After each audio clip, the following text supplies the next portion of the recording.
Minutos. Vamos a dar inicio a nuestra sesión. La estoy grabando para que la puedan consultar quienes se incorporen después. ¿Qué vamos a ver Sí, hoy? profe. Dos temas importantes.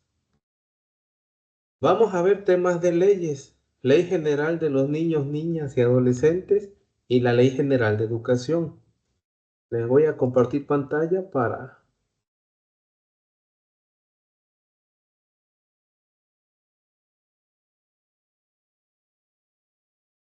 Ahí cargamos.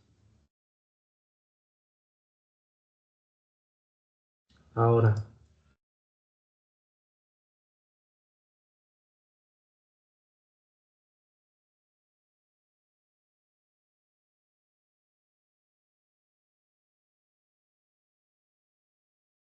les voy a mostrar lo que nos marca la guía.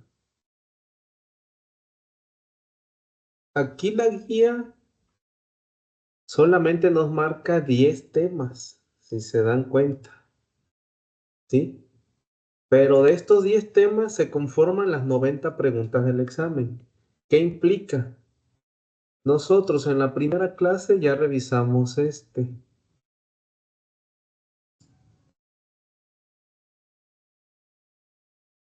de Constitución Política. Hoy vamos a revisar estos dos, ¿sí? Y si se dan cuenta nos van a quedar 7. Entonces, tenemos que sacar o tenemos que hacer mucho trabajo intelectual para poder saber qué nos pregunta el examen, ¿sí? Y si se dan cuenta, aquí en el número 4, Ley General de los Derechos de Niñas, Niños y Adolescentes, con su reforma del 24 de diciembre de 2024.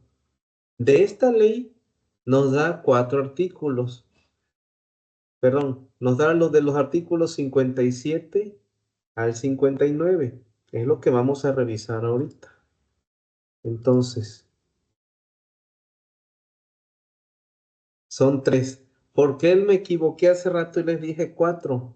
Porque nos remarca a un anexo. Y ahorita van a ver todo lo que lleva.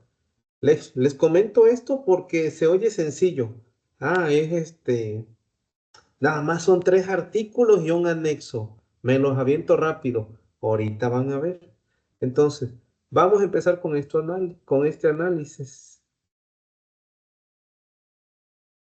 La Ley General de los Derechos de las Niñas, Niños y Adolescentes se deriva de la Constitución Política y de la Ley General de Educación.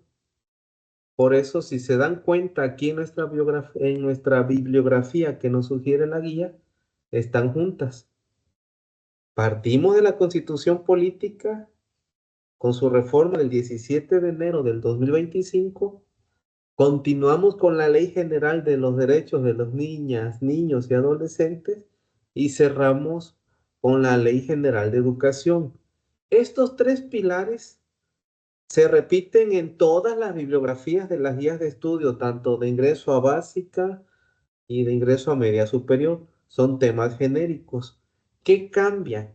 Las extensiones de los artículos. Aquí para el proceso de media superior, para la Ley General de los Derechos de los niñas, niños y adolescentes, son 3 artículos. Para básica nos aumentan más, ¿sí? Esa es la diferencia entre los niveles. Vamos a dar con los artículos.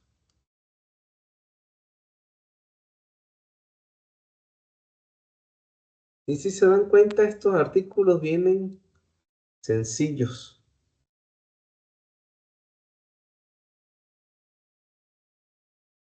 pero no por venir sencillos implica que están papitas, dirían por ahí, ¿sí?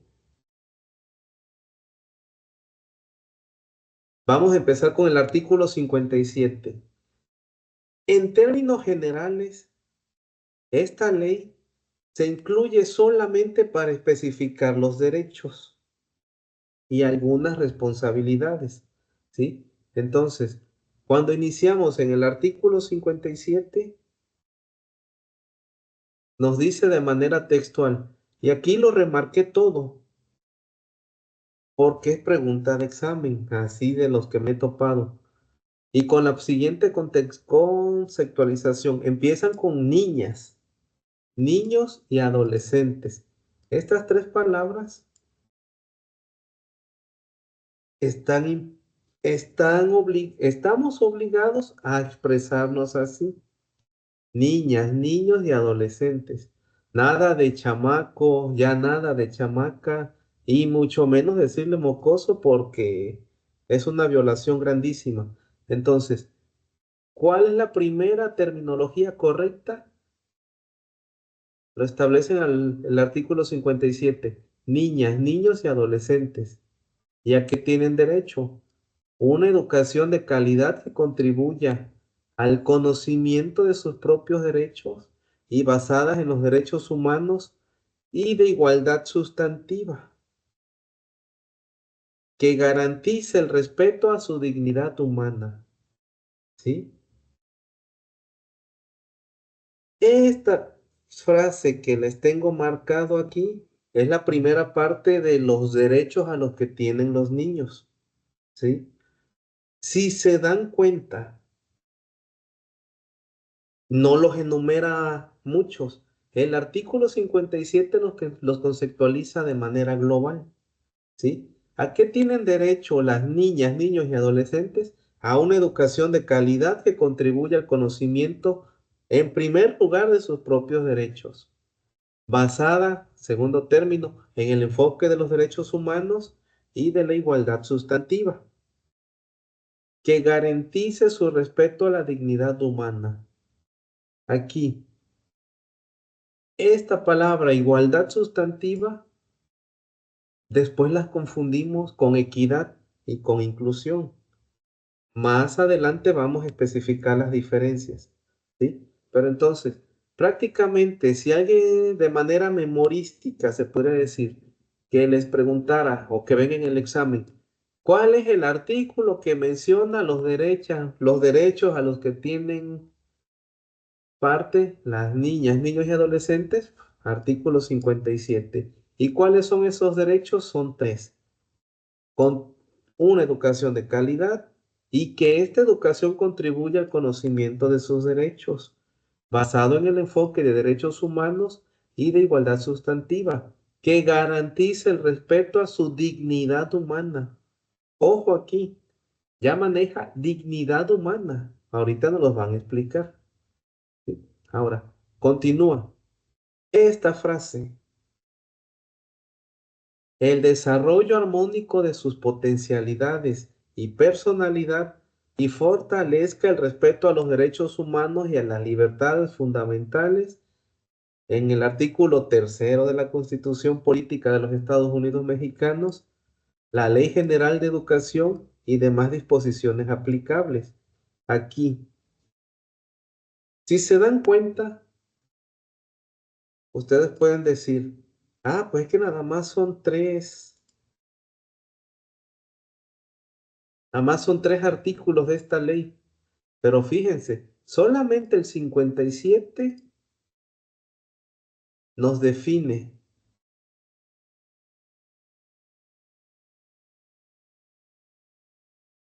Lo voy a- Solamente el 57 nos define, ¿sí?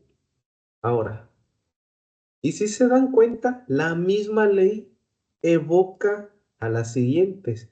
Ah, yo digo esto porque me respalda el artículo tercero de la Constitución, pero también me respalda la Ley General de Educación y las demás disposiciones que se apliquen, ¿sí? Entonces, artículo 57 define el concepto niñas, niños y adolescentes y sus derechos. Todo enfocado a acciones que garanticen el respeto a su dignidad humana. ¿Por qué remarco esto?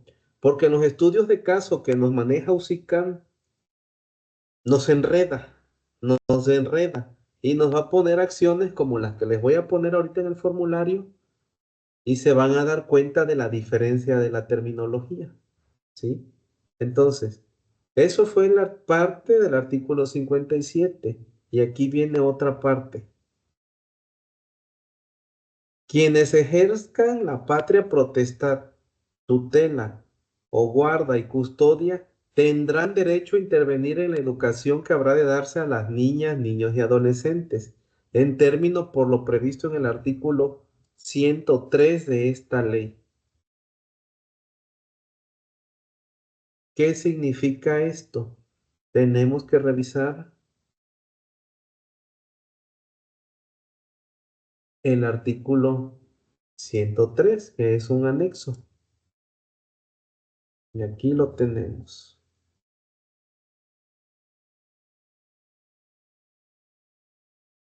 Exclusivamente este anexo se refiere de quienes ejercen la patria potestad, tutela o guarda y custodia de niños, niños y adolescentes.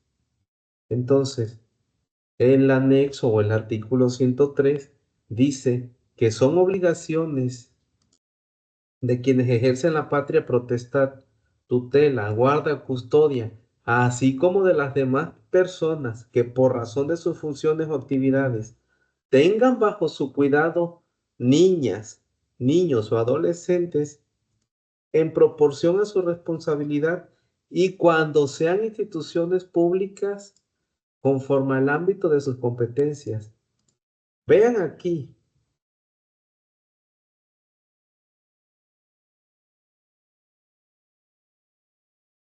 Fíjense cómo empieza. Quienes ejerzcan la patria potestad, tutela, guardia o custodia, tendrán derecho a intervenir en la educación que habrá de darse a los NNA, niñas, niños y adolescentes, en términos por lo previsto en el artículo 103 de esta ley. ¿Pero qué dice?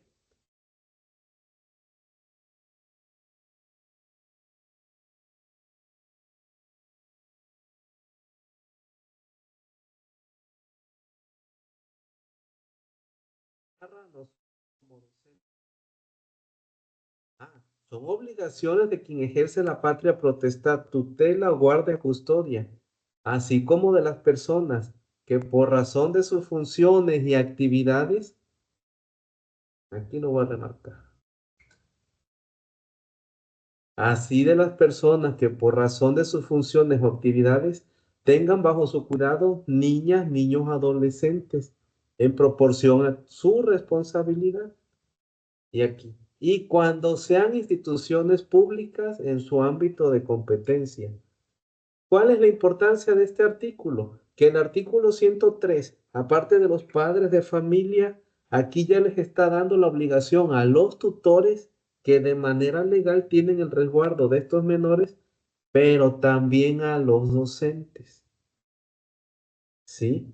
Porque aquí está muy claro, así como de las demás personas que por razón de sus funciones, si tú vas a ser maestro, va a estar dentro de tus funciones esto, porque vas a tener bajo tu cuidado niñas, niños y adolescentes, y esto se convierte en tu responsabilidad, y aun cuando sean instituciones públicas o escuelas privadas, también estamos obligados, ¿sí? Entonces, garantizar derechos alimentarios. ¿Cómo los podemos garantizar? Ah, pues los tutores con la alimentación y nutrición, dándole vestido, habitación, recreación, atención médica y psicológica, preventiva integrada a la salud, asistencia médica hospitalaria y en su caso, los gastos de parto y embarazo. Nosotros, ¿en qué entramos aquí? En este término. ¿Ya vieron? El anexo 103 está estableciendo obligaciones para tutores y personas que estén al cuidado de y que trabajen en un espacio público, o sea, nosotros los maestros, ¿sí? Entonces, lo que tengo aquí remarcado, la recreación, la atención médica y psicológica preventiva integrada a la salud, parte también en la escuela. Por eso tenemos que fomentar campañas para el cuidado y bienestar emocional de nuestros alumnos. Por eso, si el DIF genera una campaña, nosotros la tenemos que recibir en la escuela, ¿sí? Ahora, en el segundo punto, los gastos derivados de la educación y la formación para proporcionar a los menores un oficio, arte o profesión adecuados a circunstancias personales. En la escuela, nosotros tenemos que ir perfilando a nuestros alumnos para llegar a esto, a una formación para proporcionarle a los menores que están bajo nuestros cuidados un oficio, arte o profesión.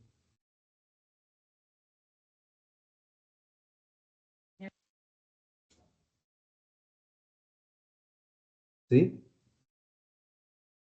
Aquí viene.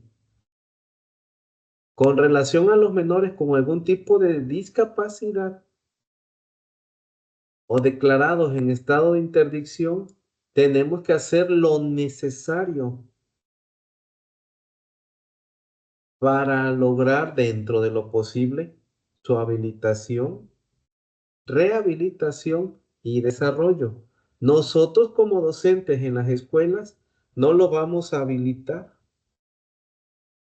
no lo vamos a rehabilitar tampoco, pero como es parte de su formación, es parte de su desarrollo, que estos niños, aunque tengan esa discapacidad, reciban educación, los tenemos que recibir, ¿sí?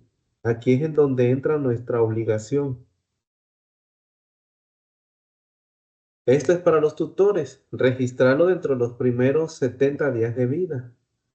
Asegurar que cursen la educación obligatoria, participar en su proceso educativo y proporcionar condiciones de continuidad y permanencia en el sistema educativo.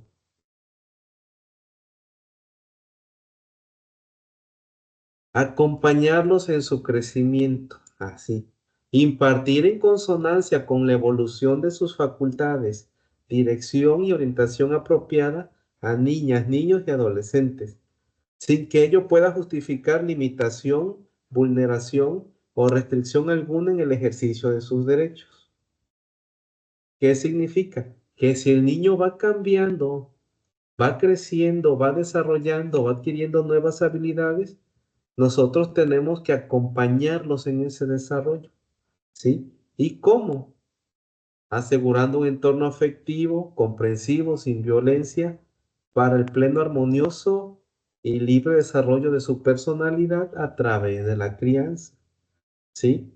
Ya vieron que este aspecto, aunque se comparte con los tutores, en la escuela también estamos obligados a generarles esto.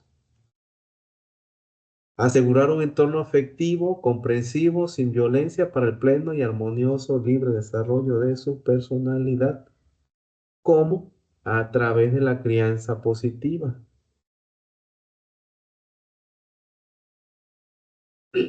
Otro aspecto, fomentar en ellos la cultura de la paz, la educación cívica, el respeto a todas las personas, así como el cuidado de los bienes propios de la familia, de la comunidad y aprovechar de manera óptima los recursos que se tengan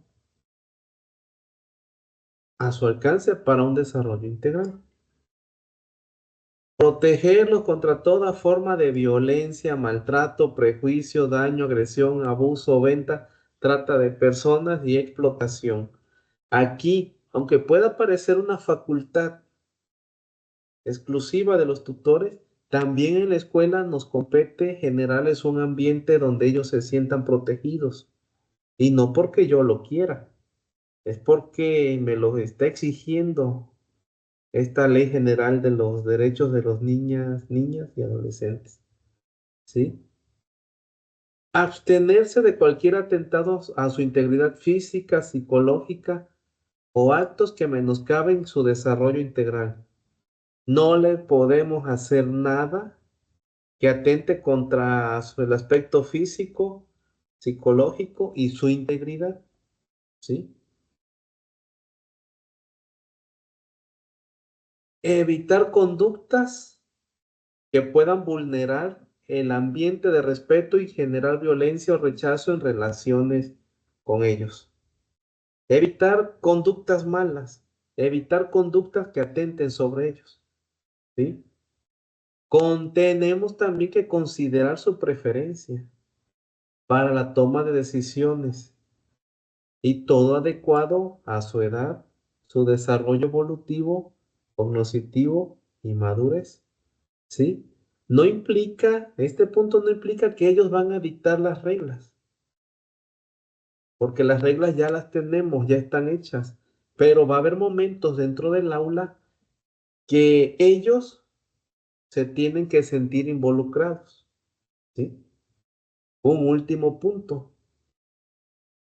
Educar en el conocimiento y uso responsable de las tecnologías de información y comunicación. Es responsabilidad de los tutores, es responsabilidad de la escuela que los niños, que las niñas, perdón, niñas, niños y adolescentes hagan un uso responsable de la tecnología, ¿sí? Vean todo lo que estamos obligados a hacer simplemente por ser personas que en nuestras funciones y actividades tenemos en nuestro cuidado niñas, niños y adolescentes. Y sobre todo, estamos en instituciones públicas. No sé si tenga alguna pregunta hasta aquí o comentario.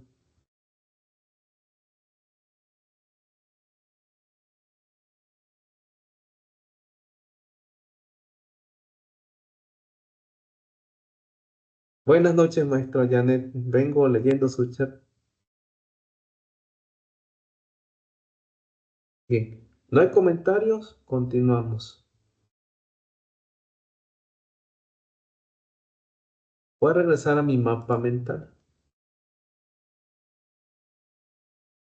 Si se dan cuenta, esto solamente fue el anexo 103. ¿Sí? Y vean, por el solo hecho, por estar en guardia y custodia de estos niñas, niños y adolescentes, todas las responsabilidades que tenemos para cuidar sus derechos. Aquí está. Todo esto tenemos que hacer. ¿Sí? Entonces, regreso al anexo. Parte del artículo 57 también menciona los ámbitos de competencia que tiene la autoridad educativa. Y aquí se los menciono.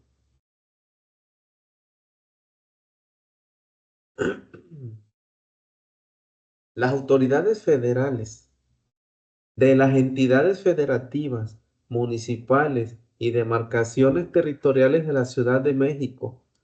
Recuerden que cuando analizamos el tema de la Constitución Política de los Estados Unidos Mexicanos, esta definición la dan de manera corta como el Estado, ¿sí? Entonces, las autoridades federales de las entidades federativas, municipales y de las demarcaciones territoriales de la Ciudad de México, o en su versión corta, el Estado, en el ámbito de sus respectivas competencias, garantizarán la consecución de una educación de calidad. Vean, aquí es una pregunta de examen. Garantizará la consecución de la educación de calidad y la igualdad sustantiva en el acceso y permanencia en la misma.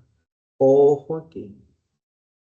Esta palabra de que las niñas, niños y adolescentes reciban una educación de calidad es obligación del Estado.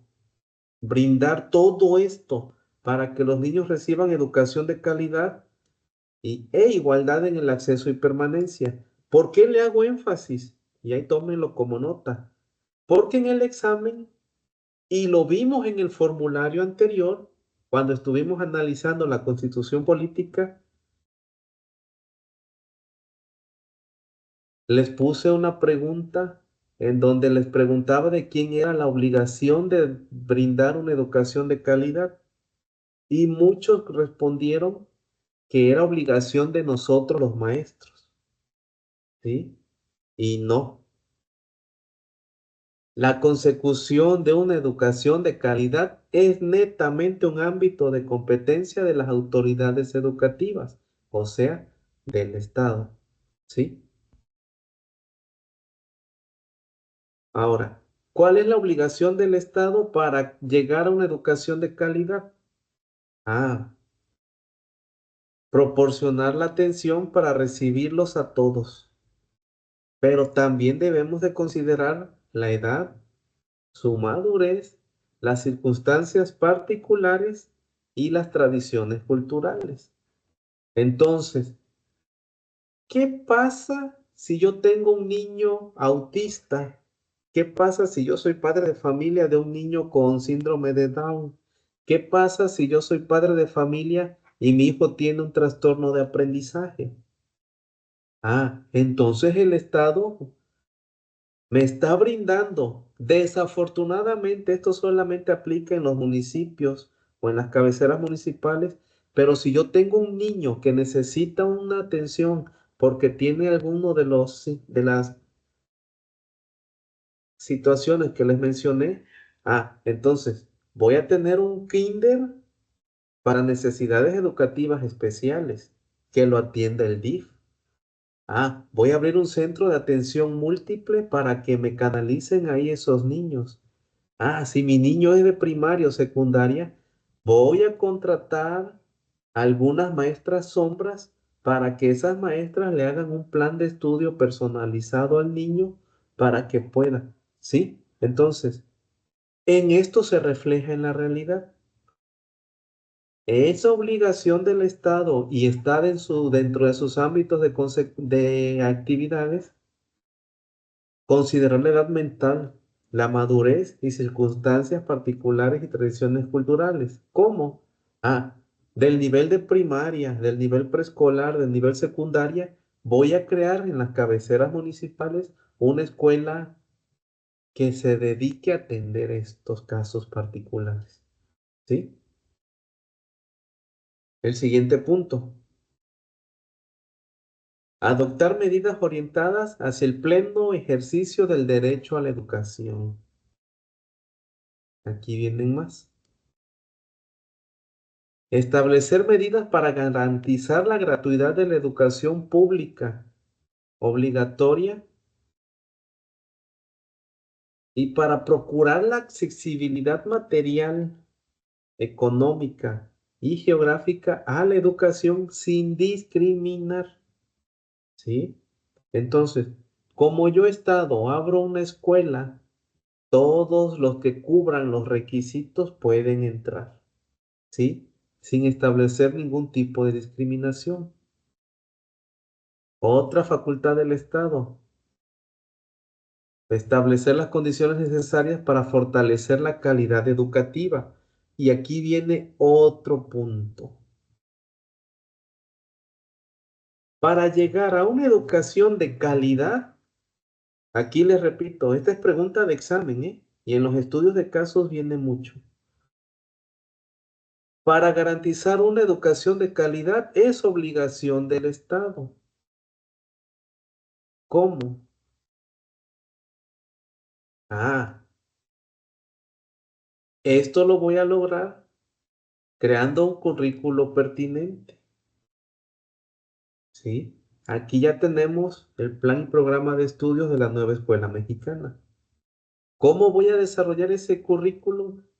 Ya hice un plan de estudios, a los maestros les voy a mandar sus guías y sus libros y lo voy a capacitar de manera constante para que el currículo siga siendo pertinente. ¿Sí?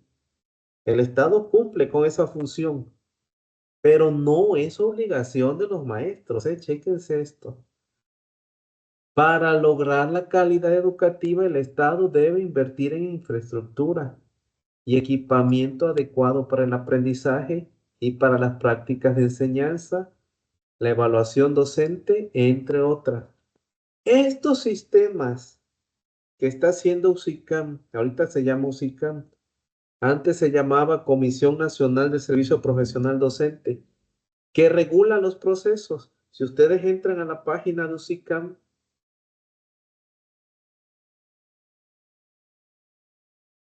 se van a dar cuenta todo lo que hace. Admisión, promoción, reconocimiento, el proyecto Venus. Bueno, para los maestros que quieren apenas ser maestros, entran en el proceso de admisión.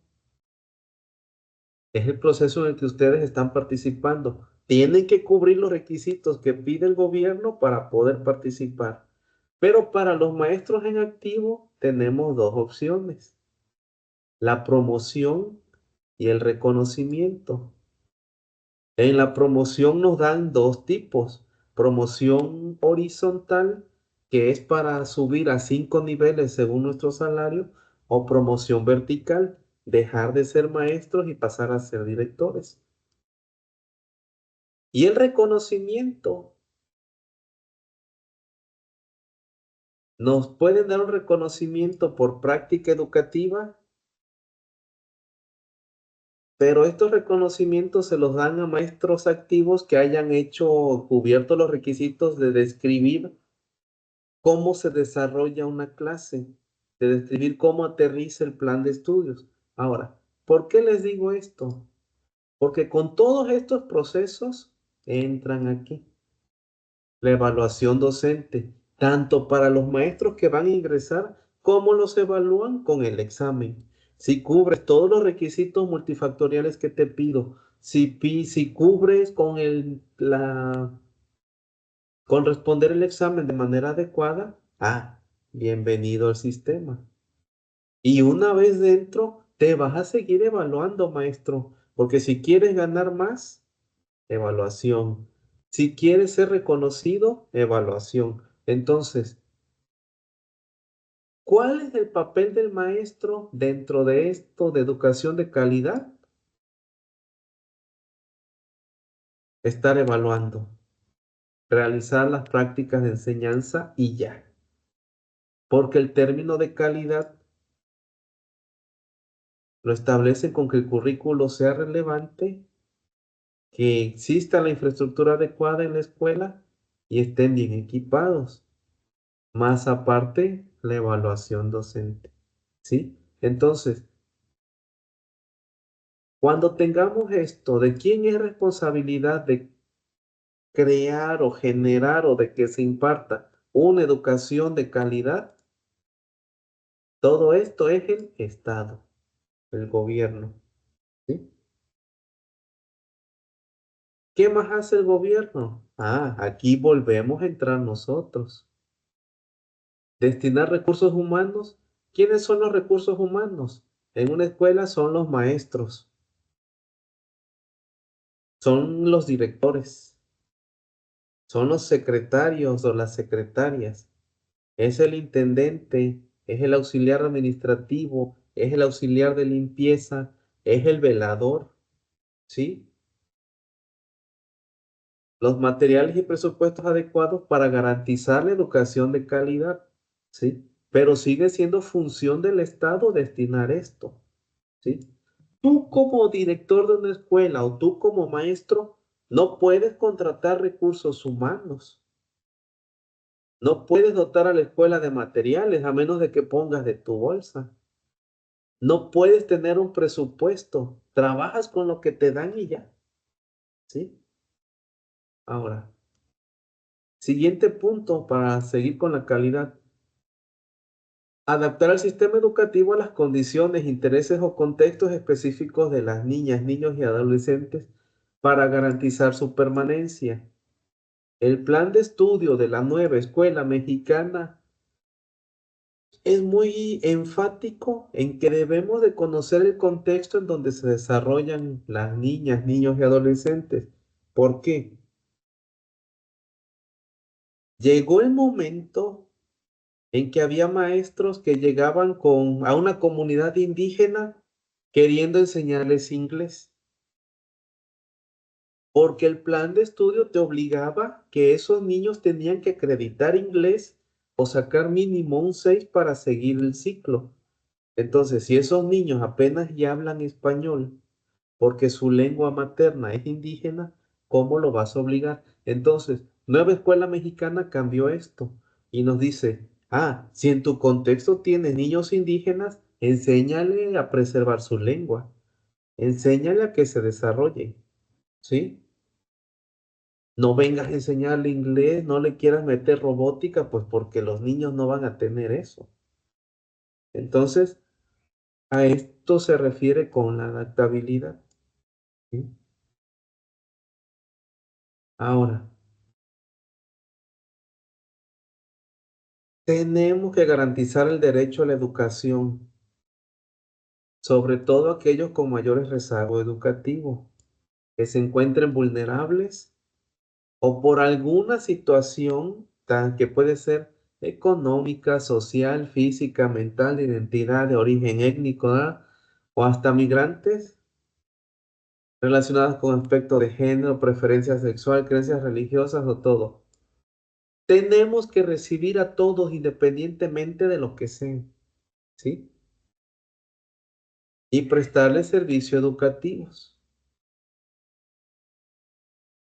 Otra pregunta de examen, ¿a qué se considera una condición óptima del servicio educativo? A, a las instalaciones indispensables que debe tener en cada escuela para que los maestros hagan su trabajo. Fíjense aquí el gobierno te responsabiliza de todo y te dice, debe de crear las condiciones óptimas, pero no son tontos. Porque si alguien aquí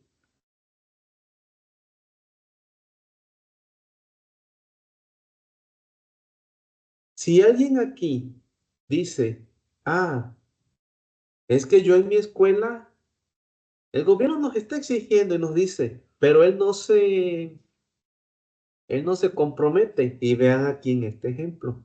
Dice, prestar servicios educativos en condiciones óptimas se entiende como el conjunto de instalaciones indispensables con que debe contarse en cada escuela para el buen desempeño de la tarea docente y el logro de los aprendizajes, que coayude al logro de los educandos.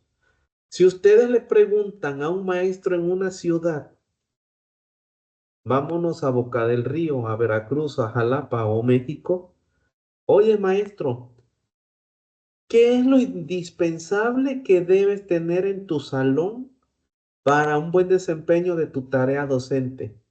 Ah, pues el maestro te va a decir tabletas, internet, señal de celular, que los niños tengan computadora, ¿sí? Ahora vámonos a Chiapas y Oaxaca. Maestro, ¿qué cosas debes tener en tu escuela para desarrollar de manera adecuada tu práctica educativa? Ah, pues si el maestro está en una escuela rural que apenas y tienen salones, el piso es de tierra, las paredes son ladrillos, el techo es de lámina, ¿qué nos va a responder el maestro? Pues con que haya luz o con que vengan alumnos o con que me manden los libros trabajo.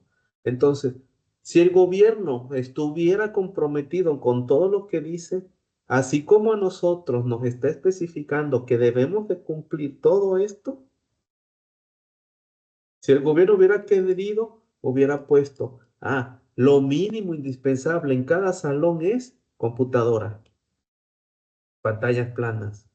Si lo hubiera puesto los que redactaron esta ley aquí, fuera obligatorio, fuera normado por ley que en todas las escuelas de todo México hubiera computadoras, pantallas planas dotados por ellos, pero no lo hacen. ¿Sí? Él cubre con mandar la infraestructura, él cubre con contratar personal humano, pero no te va o no se va a autocomprometer con todos los detalles así como nos los exigen a nosotros. Por eso esta pregunta queda subjetiva. En esta pregunta, cuando nos presentan un estudio de casos, nosotros tenemos que ser muy tenaces para entender el contexto de lo que nos preguntan. ¿Sí? Repito. Prestar servicios educativos en condiciones óptimas, entendida como el conjunto de instalaciones indispensables con la que debe contar cada escuela para el buen desempeño de la tarea docente y el logro de los aprendizajes. Esto cambia, depende del contexto.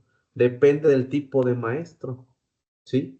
Vámonos a Europa, vámonos a Inglaterra.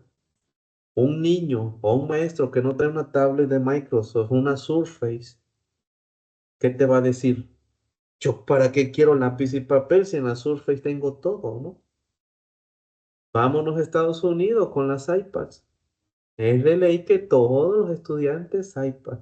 Y aquí en México, pendientes con que nos lleguen los libros al inicio del ciclo, el gobierno está cumpliendo, pero no se autocompromete a describir en la ley el equipamiento básico de un aula, ¿sí? ¿Por qué lo menciono? Porque tenemos que tenerlo presentes al estudio de casos, que esta situación es objetiva, ¿sí? Entonces, otra facultad del gobierno, implementar mecanismos para la atención, canalización y seguimiento de los casos que constituyan violaciones al derecho de las niñas y adolescentes.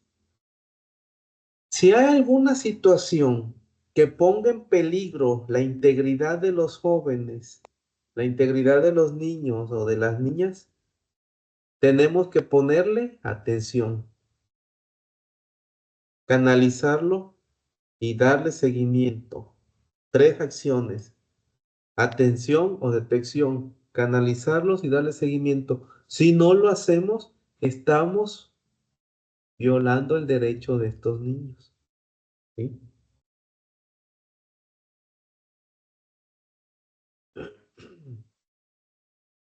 Continuamos.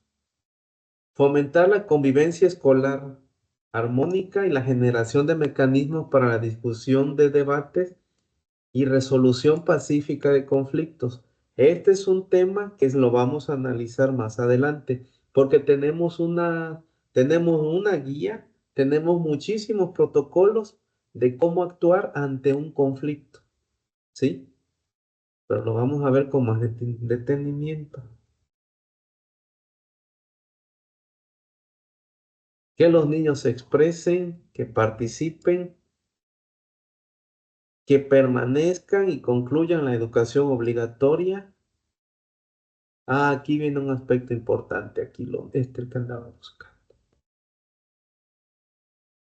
Administrar la disciplina escolar de modo compatible con la dignidad humana, impidiendo la imposición de medidas de disciplina que no estén previamente establecidas, que sean contrarias a la dignidad humana o atenten contra la vida o la integridad física o mental de los niños, niñas y adolescentes.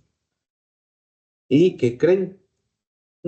Aquí en Veracruz, yo estoy trabajando ahorita para el sistema de telesecundarias federales. La semana pasada nos mandan una circular. Déjenme ver si se las proyecto para que me crean, porque sí está.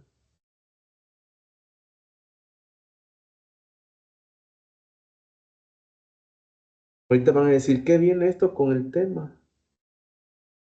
Ahorita van a ver por qué.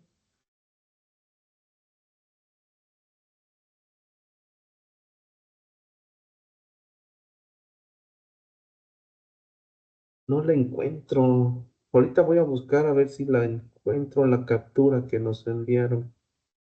Pero ¿qué nos decía esa circular?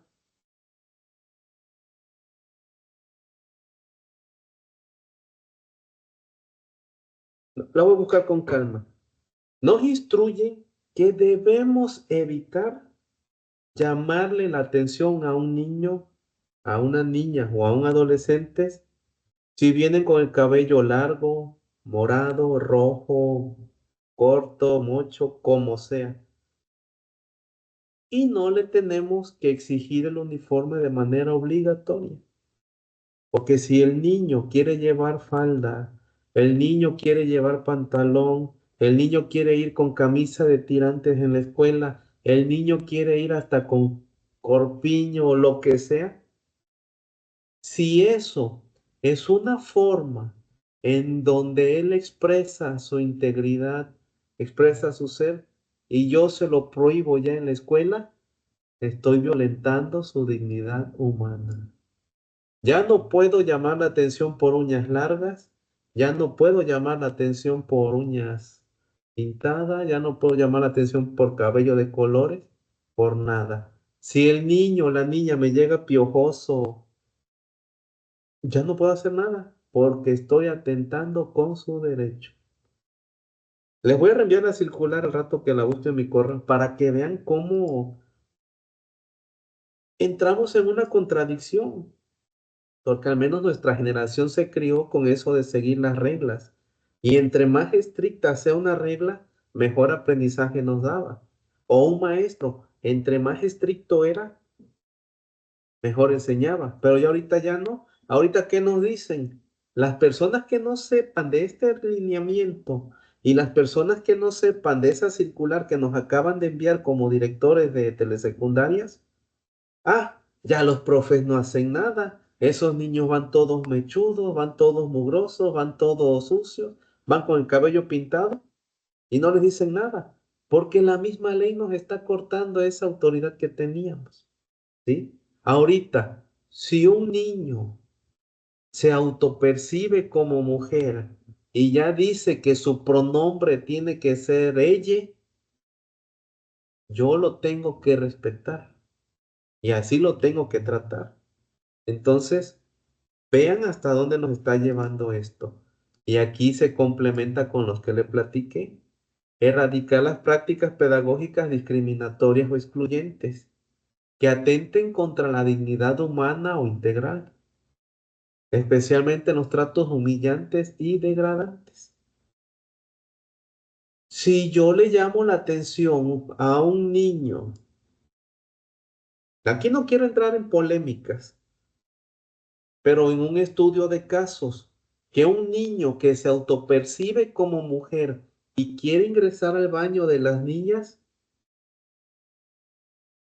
tengo que dejarlo, aunque las niñas se quejen, aunque las niñas no se sientan cómodas por estar ahí compartiendo el espacio con él.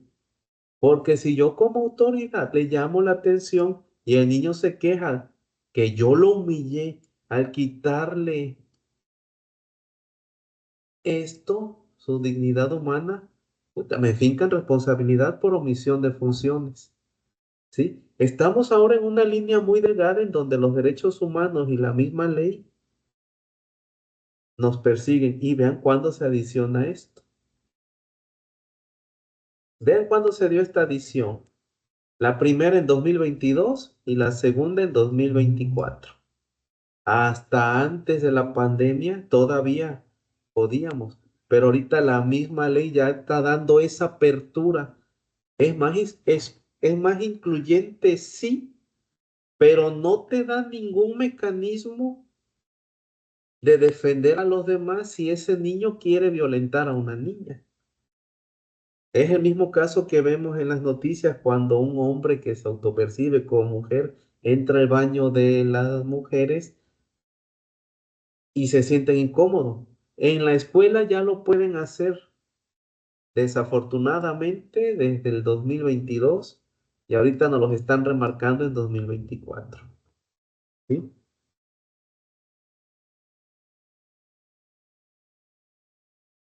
Bien, todo esto, solo es el artículo 57.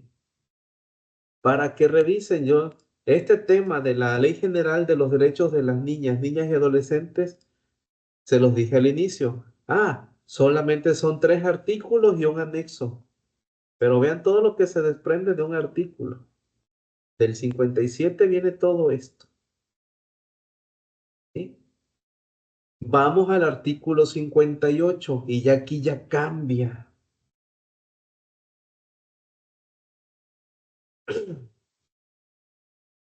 Pregunta de examen. Todas estas combinaciones del artículo 58.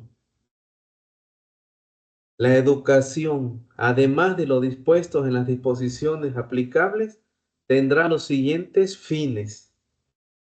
Lo que en el examen, en el estudio de casos, los conocemos como los fines de la educación. ¿Cuáles son? Son 11. Fomentar los valores, la cultura de la paz, la educación cívica, el respeto a la identidad propia y a las diferencias culturales. ¿Por qué quiero ser enfático en esto? Estos son los fines de la educación y los confundimos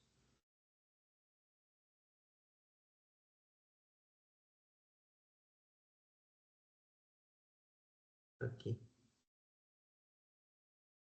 Esto es lo que vamos a ver más adelante. Estos son los fines de la educación y nosotros los confundimos con los criterios. Son aspectos diferentes. El fin de la educación también lo retoma el artículo 15 de la Ley General de Educación. El fin de la educación lo podríamos facilitar para un mejor entendimiento en para qué se educa. Y los criterios, qué características debe tener. Ojo, vean aquí la diferencia. Los fines de la educación, ¿para qué? Y los criterios, ¿con qué características? ¿Sí? Ahorita vamos a estar aquí en los fines. Aquí nos los da de manera global. Aquí. Fines de la educación, ¿para qué se educa? Para fomentar en ellos los valores, cultura de la paz, educación cívica y respeto a la identidad propia. ¿Para qué se educa? Para desarrollar la personalidad y sus potencialidades. ¿Para qué se educa? Para inculcar sentimientos de identidad y pertenencia a su escuela, comunidad y nación. ¿Para qué se educa? Para orientarlos a que tengan una formación profesional. ¿Para qué se educa? Para apoyarlos a que si son víctimas de maltrato tengan una atención especial y dada a los que se encuentran en situaciones de riesgo. ¿Sí? Vean aquí, fines de la educación, ¿para qué? ¿Para qué educamos?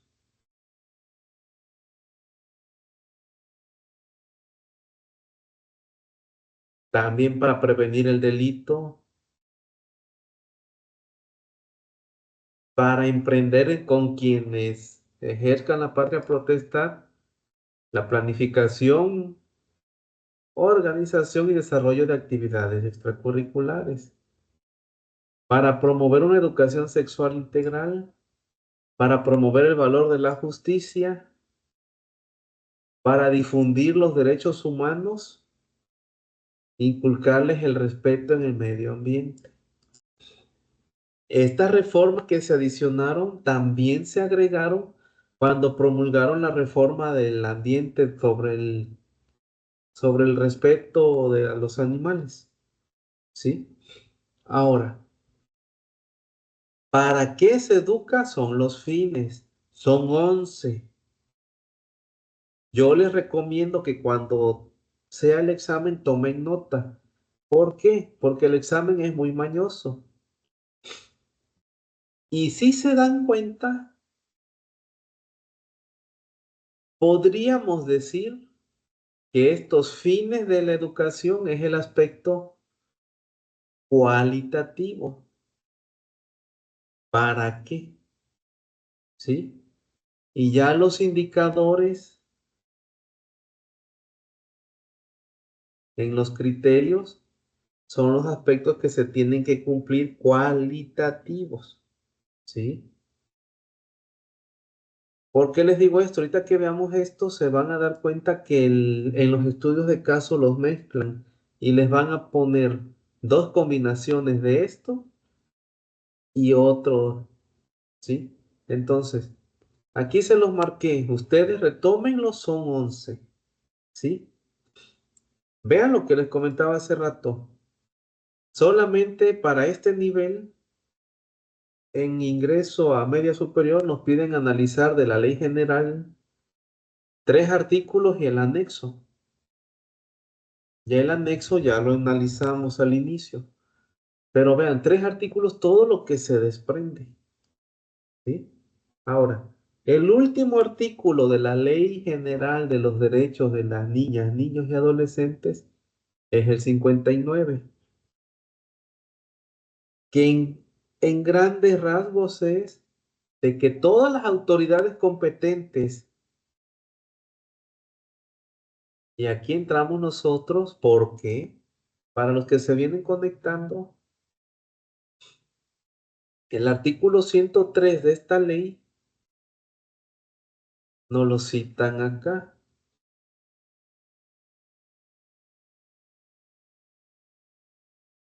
Aquí, en el inicio del artículo 57.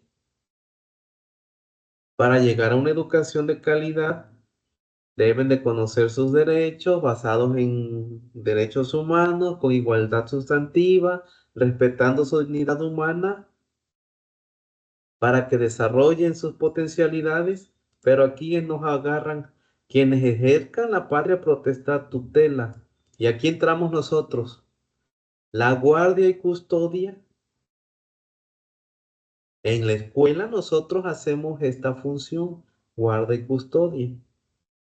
Tendrán derecho a intervenir en la educación que habrá de darse a ellos, en términos por lo previsto en el artículo 103.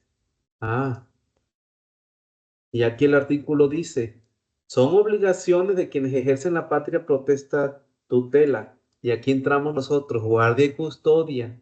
Y por si no nos quedaba claro este concepto, las demás personas que por razón de sus funciones o actividades tengan bajo su cuidado niñas, adolescentes, pues nosotros como maestros estamos en funciones y tenemos bajo cuidado a ellos, ¿sí? Y peor tantito, si estamos en una institución pública, está dentro de nuestros ámbitos de competencia todo lo que se analizó al principio, ¿sí? Lo retomé para los que se vienen conectando. Sigo acá.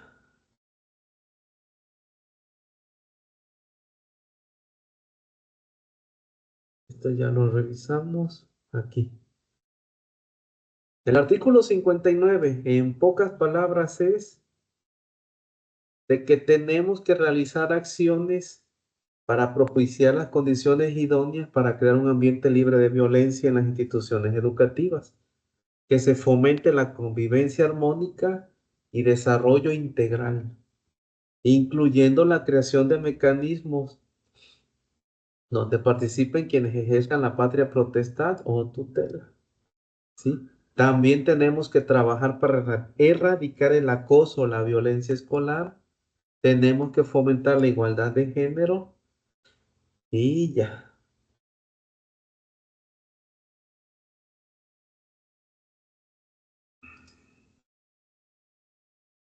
Vean todo lo que implica esta ley general. Y esta ley general, comentaba al inicio de la clase, que en la bibliografía, en el proceso en el que van a participar ustedes de educación media superior, solo vienen 10 temas.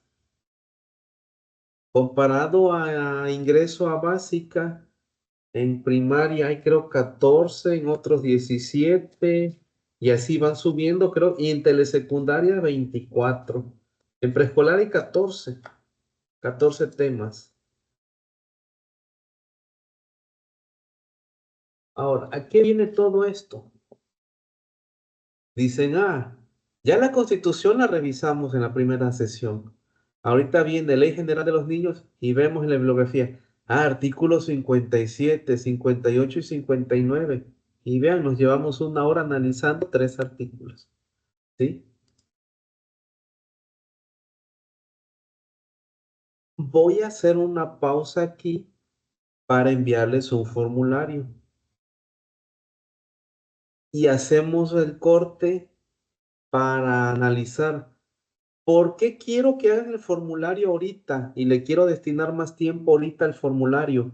Porque en el formulario vienen 20 preguntas. Comparado con el anterior que eran 10, ahorita vienen 20. Vienen estudios de casos revueltos, viene de todo, viene sencillo y quiero analizarlo. Entonces, les voy a dar 15 minutos, son 7:05. Les mando el enlace del formulario y 7:20 continuamos. Retroalimentamos el formulario y continuamos con la Ley General de Educación. ¿Sale? Entonces les comparto el formulario. Ese lo tengo. Voy a dejar de compartir para sacar el formulario.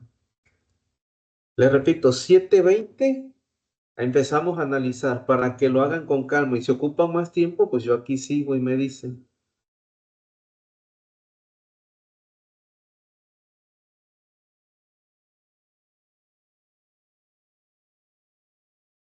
Les voy a mandar el formulario.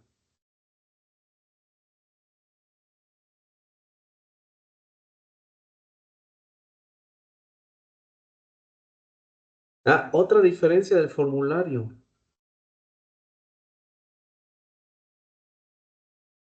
El examen de USICAM para media superior, ahí les mandé el formulario. El examen viene con 3 opciones de respuesta. Yo aquí ahorita les puse 4 porque los quiero confundir, los quiero que trabajen y ahorita vamos a aclarar, ¿vale? Entonces los dejo, voy a estar en línea 15 minutos y regresamos a analizar su formulario, ¿va?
Son 7:20. Voy a dar 3 minutos más para comenzar con las respuestas.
Bien. Voy a compartir pantalla para analizar los resultados. Pero antes de compartir pantalla, ¿qué opinión tienen de ese instrumento? Les agregué una pregunta además con estudios de casos revueltos. A ver, ¿alguien que quiera participar? O si no pueden hablar por chat, lo pueden escribir para leerlos.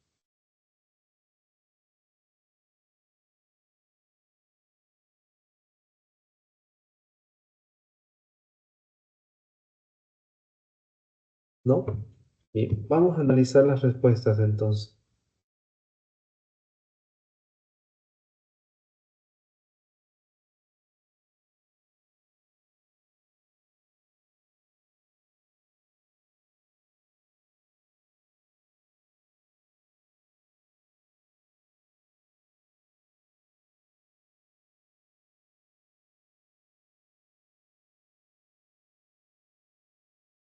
Bien, aquí está la pregunta 1.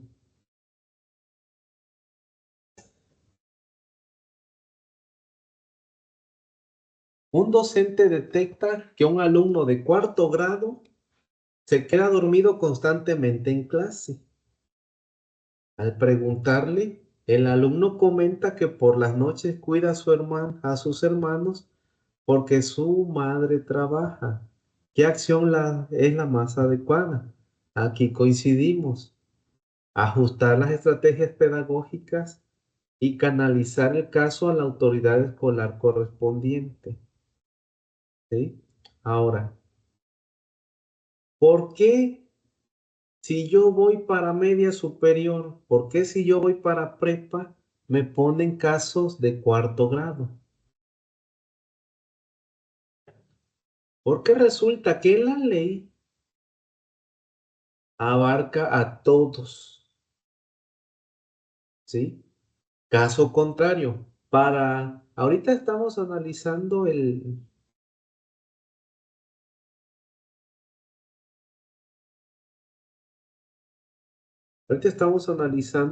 las respuestas del formulario, pero ¿Qué pasa? Oye, yo voy para media superior, yo voy para prepa, ¿por qué me pones cuarto año de primaria? Porque la ley tiene aplicación universal, independientemente de los niveles educativos. Los niveles educativos se clasifican por las edades a las que los alumnos entran, pero la ley no, la ley es genérica. Entonces, el examen, esta es la primer traba que tienen que superar, que se van a contar con estudios de casos que están enfocados a un nivel que no es el de ustedes, que se van a encontrar con niveles de un niño de preescolar, de un niño de primaria, un niño de secundaria, ¿sí? Y caso contrario, a los que van a hacer el examen para preescolar, a los que van a hacer el examen para educación básica en primaria y para telesecundaria, también les van a preguntar, pero de bachillerato. Y ahí vienen los estudios de casos. Entonces, en primer lugar, no se saquen de onda si les ponen estudios de casos que no son de su nivel, porque lo hacen por esa justificante que la ley es general, la ley es genérica. Y mientras venga dentro del contenido que ellos te ponen en su guía de estudio, es válido que lo hagan. ¿Sí? Entonces aquí, ¿cuál fue la respuesta correcta? Ajustar estrategias pedagógicas y canalizar el caso a la autoridad escolar correspondiente. ¿Sí? Aquí todos coincidimos.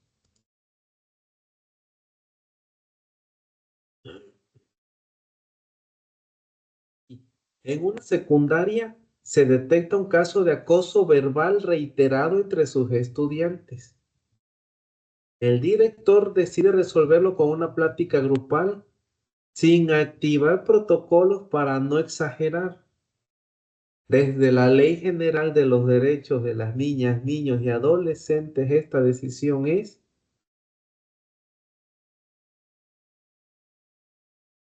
esta no es una respuesta, porque no está mediando, ¿sí? Aquí clave, esta es la clave. Acoso verbal reiterado entre sus estudiantes. Esta no es la correcta. ¿Por qué? Si no hay violencia física, no implica de que el solo hecho del acoso verbal sea un delito, ¿sí?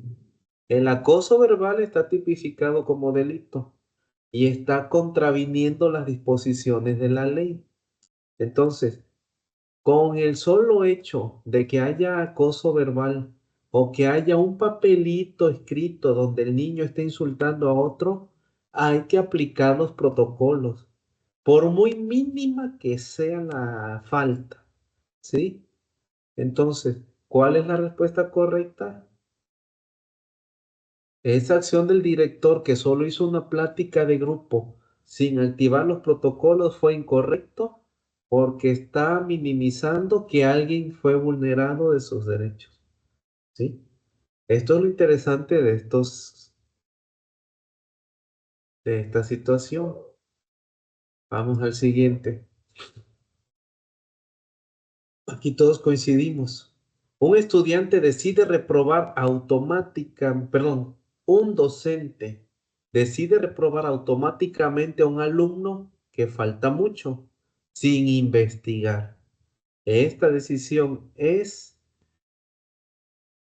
todos coincidimos, vulnera el principio del interés superior de la niñez. No puedes tú reprobarlo automáticamente, porque tu obligación como docente es admitirlo, generar las condiciones para que se adapte y que ese alumno transite dentro del nivel educativo. ¿Sí? Aquí bien que coincidimos todos. Un alumno con discapacidad no recibe ajustes razonables porque no está en el programa. ¿Qué derecho se vulnera? Exacto. El derecho a recibir la educación inclusiva. Aquí coincidimos. Aquí nos separamos mucho. Vean, este está interesante.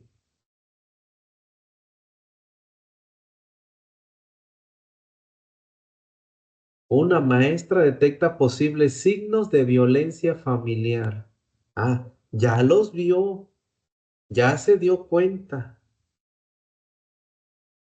pero decide no reportar para no romper la confianza. Desde la Ley General de los Derechos de las Niñas, Niños y Adolescentes, esta acción no puede ser ética ni empática, porque desde el hecho que estás omitiendo un protocolo, estás faltando a tu responsabilidad de brindarle a esa niña todas las condiciones necesarias para su bienestar. Y aquí no es.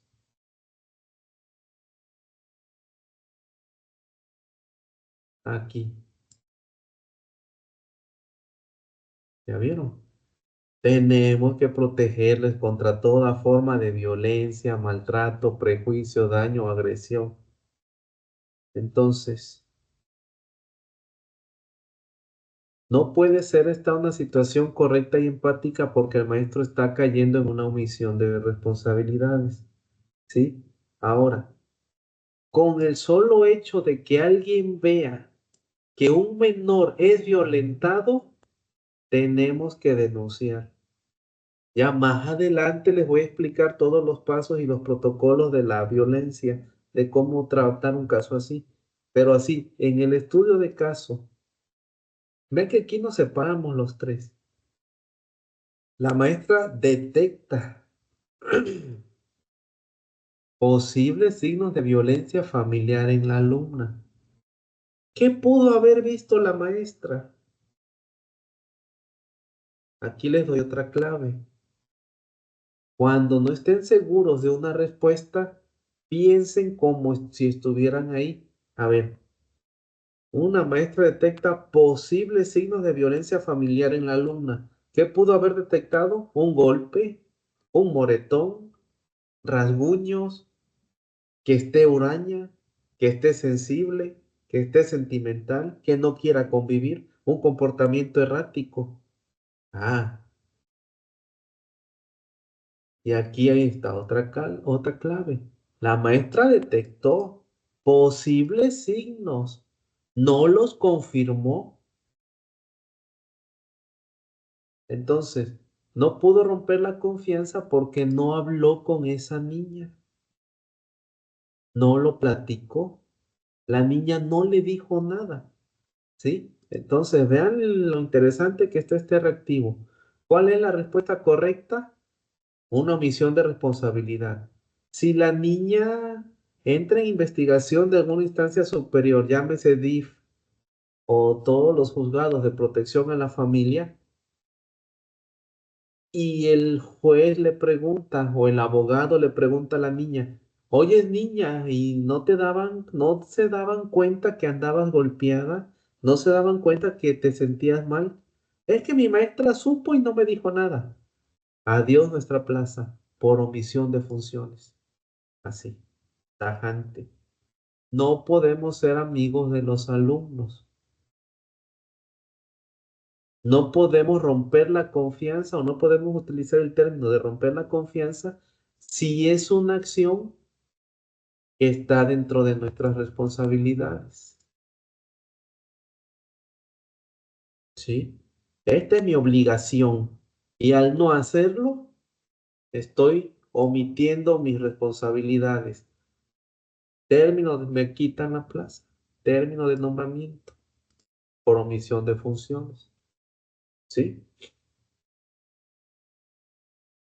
Sí. Prudente mientras no haya evidencia no puede ser, porque ya la maestra detecta posibles signos, ¿sí? No necesita la maestra, es más, nuestra función solamente es ver, reporta y canaliza. No necesitamos meternos más allá para no generar esa... Es una bronca enorme. Tenemos que revisar los protocolos de actuación en estos casos. Pero ahorita, en términos legales, esta es la respuesta correcta. Una omisión de responsabilidad.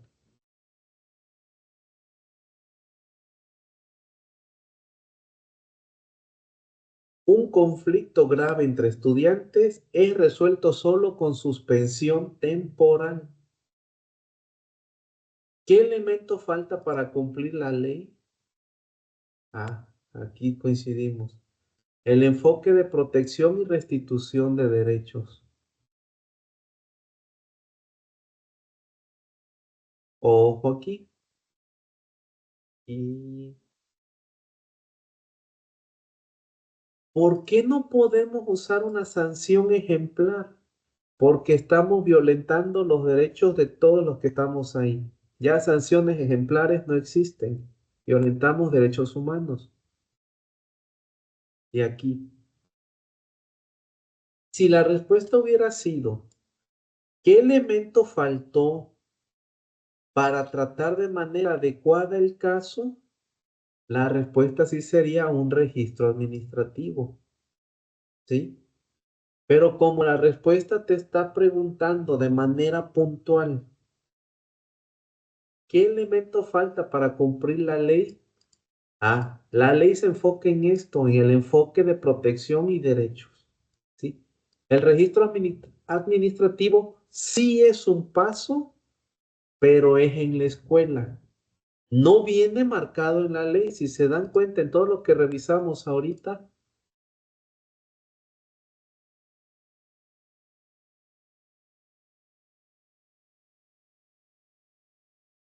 no viene en ninguno de todos los artículos un registro administrativo. Esto lo hacemos en la escuela como una manera de organizar, pero en la ley no lo contempla. En la ley esta de protección. Hay otras que sí lo contemplan, pero lo vamos a ver en otro tema. Un director decide no inscribir a un alumno por falta de cupo, aunque no haya agotado alternativas institucionales. Esta decisión vulnera el derecho a la educación. Les platico. Si en mi escuela yo como director digo no hay cupo, yo no lo puedo decir. ¿Yo qué tengo que hacer? Ah, tengo que hacer esto. Agotar mis alternativas institucionales. Si yo como director tengo en primero para abrir 4 grupos de 30 alumnos, puedo recibir 120 alumnos. Pero recibo 130 para repartir 3 alumnos o 2 alumnos en grupo, ya estoy al tope de mi capacidad operativa. Ya no tengo espacios en el salón, ya no tengo más salones, ya no tengo más sillas y para el maestro un grupo de 30, 35 alumnos es muy pesado. ¿Qué debo de hacer para decir no hay cupo? Yo como director, agotar las alternativas institucionales. ¿Cuál es? Oye, supervisión. Ya estoy en cupo y tengo 10 alumnos de más. Habla control escolar. Entonces, control escolar, habla Jalapa y ya Jalapa dice, a ver, maestro, ¿cuántos alumnos tiene? No, pues mis salones son de 6 por 8. Tengo 33 alumnos en promedio en los 3 nuevos grupos. Y ya me dice control escolar. Ah, entonces tu escuela ya está saturada. Te autorizo que ya no recibas más. Fíjense quién es, son las mismas autoridades de Jalapa. Te autorizo que ya no recibas más. Le avisan a supervisión y ya supervisión sabe. Entonces, cuando yo le digo a un papá, ¿sabe qué? Yo ya no puedo recibir a su hijo porque ya tengo falta de cupo.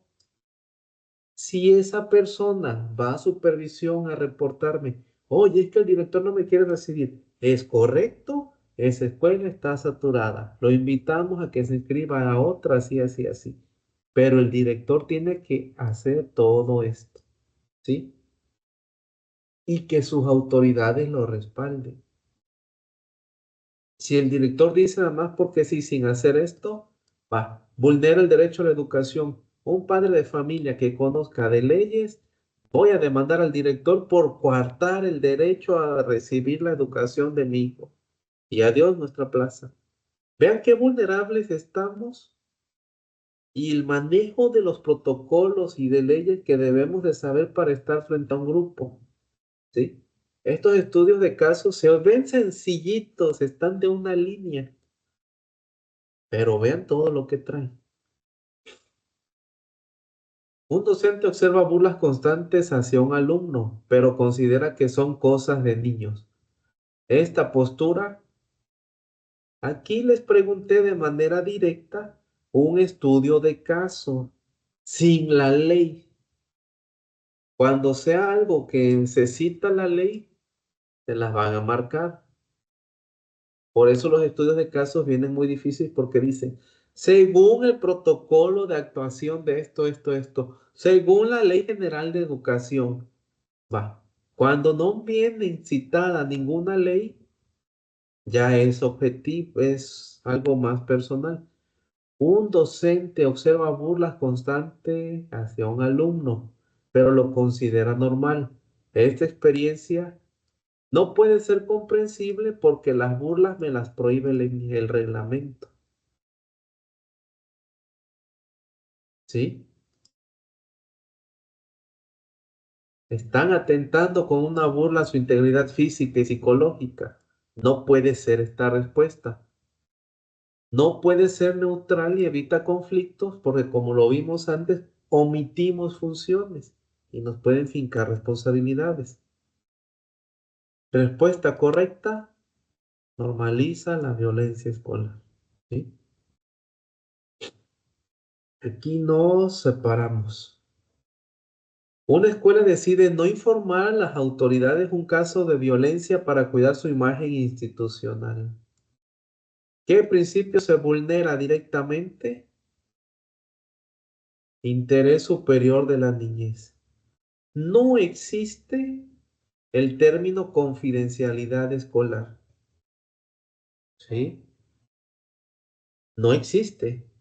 La participación comunitaria sí existe, pero es cuando la escuela hace obras en beneficio de la comunidad.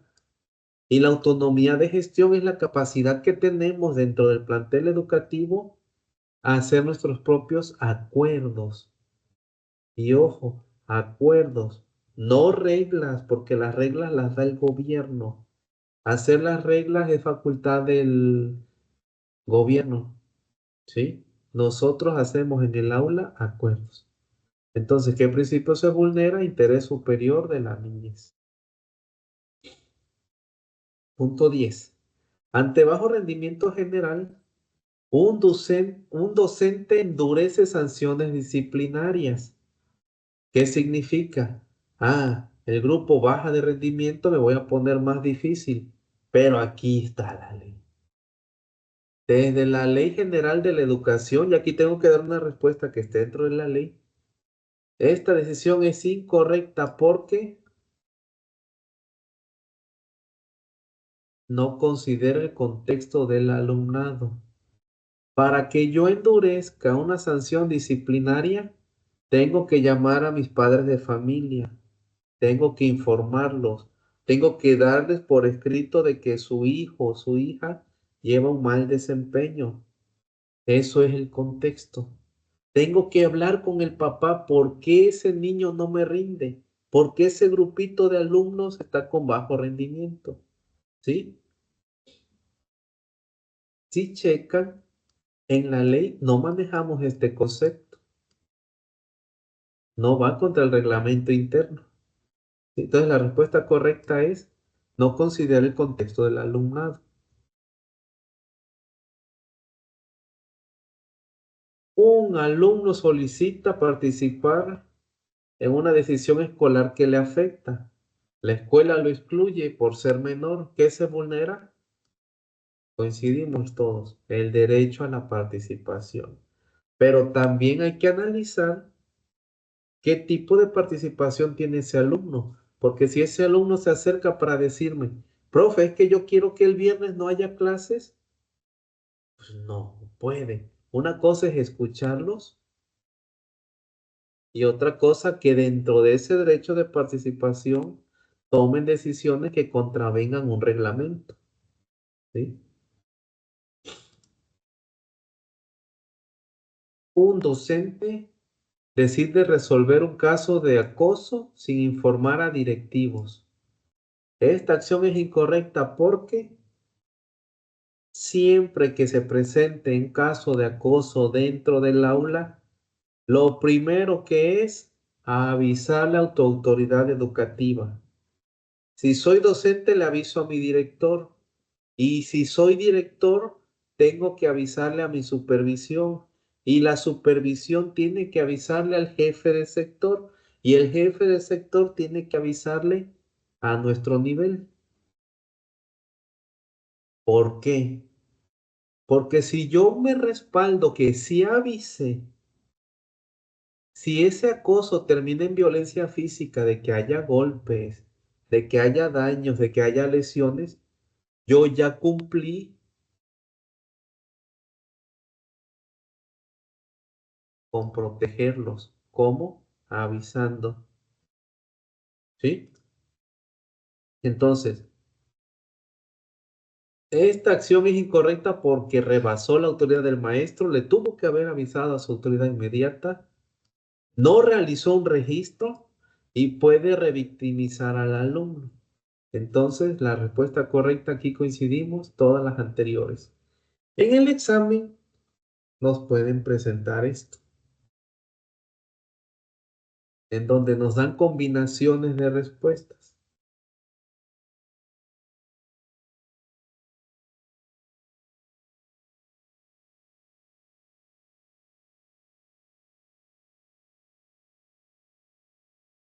Y también nos podemos encontrar con ordenamientos, ¿sí? Si se dan cuenta, estos tipos de reactivos pueden ser para completar, puede ser un estudio de caso directo como los que estamos haciendo, pero también las respuestas múltiples se las van a dar agrupadas. Entonces solamente es seleccionar una opción, ¿sí? Aquí está otro. Cuando combinan elementos, ¿sí? Vamos, conforme avancemos en contenidos, voy a poner los estudios de casos más elevados. Ahorita este ejercicio es para que ustedes relacionen conocimientos con análisis de casos y aplicaciones, ¿sí? Fíjense, esta está interesante. Una autoridad educativa no capacita al personal en protocolos de violencia. Ojo, la autoridad educativa no capacita a los maestros. Omisión de funciones. ¿Por qué?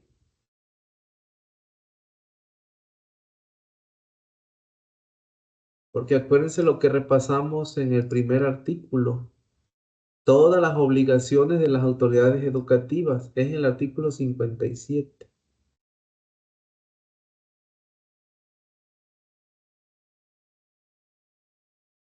Ah, que me pone la pantalla.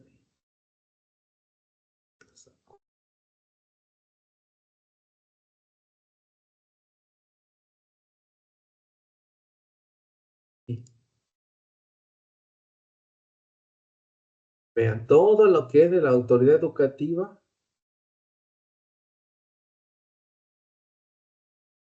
si la autoridad educativa no me está capacitando, omite una obligación que por ley le están marcando, ¿sí? Estos son pretextos, ¿eh? Un problema presupuestal, una responsabilidad son pretextos. Si es por parte de la autoridad educativa, es omisión de responsabilidades. Un docente decide no adaptar su planeación para no afectar al grupo. Desde el interés superior, aquí nos dividimos también. No protege la equidad. Estamos violentando ese derecho a la educación que los niños con capacidades especiales deben recibir. No prioriza a la mayoría. No podemos priorizar a la mayoría. Esta respuesta, les pongo un ejemplo, es como si solamente yo le daría clase a los inteligentes y a los niños que van atrasados ya los dejo fuera, ya los dejo fuera, ¿sí? Entonces, ¿cuál es la respuesta correcta? Vulnera los derechos individuales y no es justificable. Ahora, Porque esta no puede ser una respuesta correcta, porque no puedes, tu trabajo no puede estar a consenso. Tú sabes lo que haces mientras te apegues a las normas y a las responsabilidades. Apégate a la ley. No puede estar a consenso si tu planeación se adapta o no. Es tu facultad como maestro. Entonces, y aquí les pongo desde el interés superior de las niñas, niños y adolescentes, vulnera los derechos individuales y no se justifica. Aquí coincidimos y es correcto. Una escuela permite prácticas disciplinarias humillantes porque siempre se han hecho. Esto vulnera la dignidad del alumnado. Aquí nos separamos. Un caso de violencia es detectado fuera del horario escolar, pero involucra estudiante. La escuela debe activar los protocolos de protección. Hay una norma dentro de los protocolos de protección que dice que dentro de las primeras 2 horas o dentro de las 2 horas posteriores a la salida, mientras el alumno porte el uniforme o se encuentre en el traslado de su casa a la escuela y esté dentro de esos rangos de 2 horas antes y 2 horas después, está en facultad de la escuela sancionar y activar los protocolos de protección, ¿sí? Entonces, sí tenemos que hacer algo. No porque esté afuera del horario. Si se cubren esos requisitos 2 horas antes y 2 horas después, tenemos que activar los protocolos, ¿vale?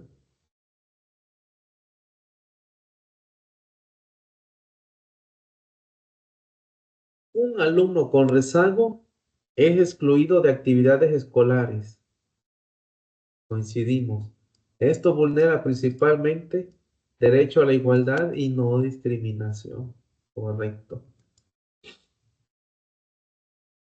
Un director prioriza indicaciones institucionales sobre el bienestar del alumnado. Desde la ley, esto es incorrecto porque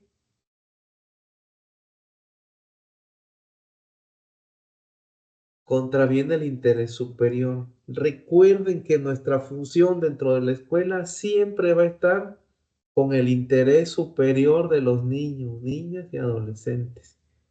¿Vale? Eso es de ley. Lo que haga un director que esté en contra del interés superior es incorrecto. A la ley no le afecta si la escuela tiene mala imagen. Corren al director y viene otro nuevo. A la ley no le importa que se reducen los resultados académicos porque para eso tiene los mecanismos de regularización, ¿sí? Y mucho menos le importa si un docente se enoja o no. Un docente sabe que está obligado a hacer cumplir todo lo que dice la ley desde el momento en que firma su contrato, ¿sí? Entonces, cuando se les presenten estudios de casos con una característica como esta, ustedes analicen, si no están seguros de la respuesta, seguras de la respuesta, analicen cuál no. Cuando traten de ley, siempre que lo citen a una ley, esta palabra. Interés superior, niñas, niños y adolescentes, de los derechos humanos, ley. ¿Vale? Un docente decide no documentar un caso para evitar problemas. Esto implica incumplimiento de obligaciones tajantes. Si es algo que tienes que documentar, que tienes que levantar un escrito, que tengas que levantar acta, que tengas que hacer un documento, lo tienes que hacer. Oye, pero mi horario es hasta las 2 de la tarde en telesecundarias, hasta las 12:30 en primarias.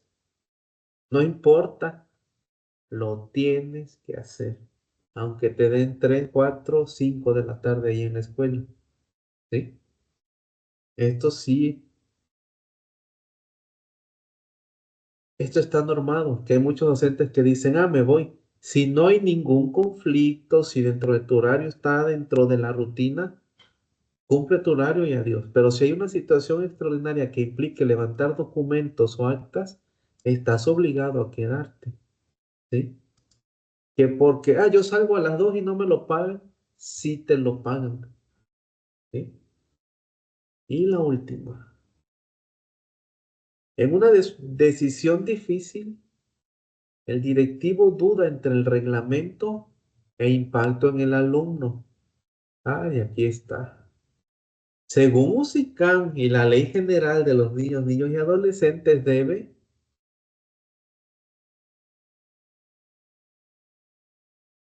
aplicar el reglamento sin excepción.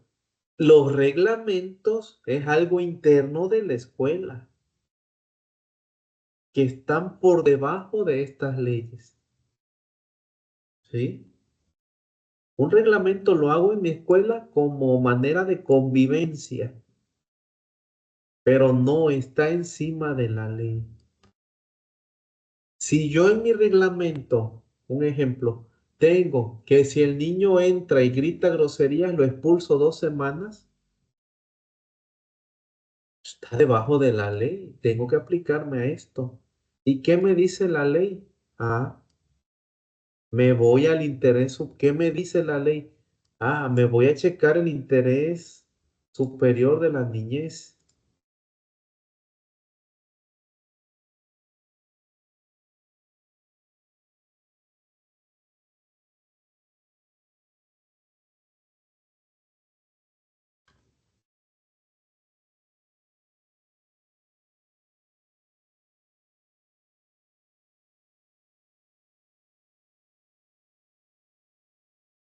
¿Sí? Aquí. Vean. Lo que me dice la ley. A la ley le vale un comino mi reglamento interno. Por eso aquí en la respuesta le cité las dos. Según la USICAM. ¿Por qué la USICAM? Porque es la que hace el instrumento del examen.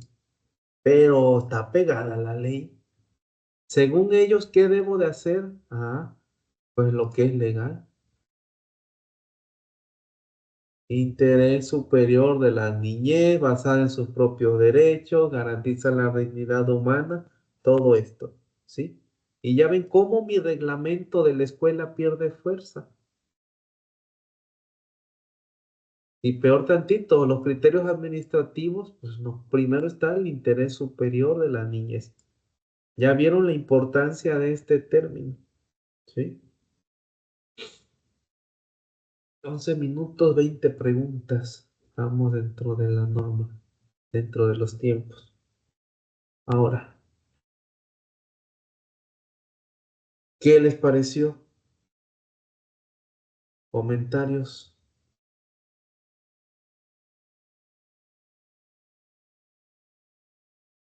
Y solo vimos un tema. Nos faltó ver el segundo tema, el de Ley General de Educación, pero ya va a ser entonces en la otra clase, ¿sí? ¿Algún comentario, duda, pregunta?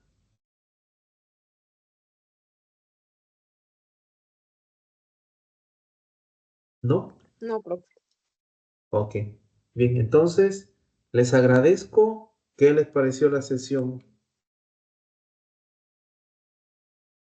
Seguimos así, lo pongo más difícil, lo pongo más fácil. Ustedes díganme por qué.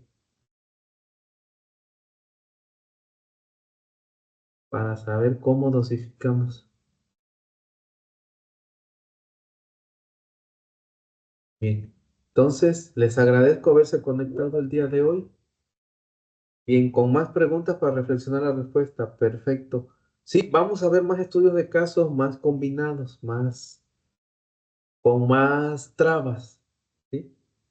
Bien. Les agradezco haberse conectado. Los veo el próximo jueves. Les repito la dinámica de la semana pasada. Una vez que descargue el video, lo subo a YouTube y les mando todo lo que tenemos. Gracias, maestra. Martes, ¿no, profe? Sí, perdón, el martes. Es que el jueves estoy con otro grupo y se me fue el avión. Bien. Entonces, los veo el próximo martes. Cualquier duda, estamos en contacto. Cuídense mucho y gracias por haberse conectado.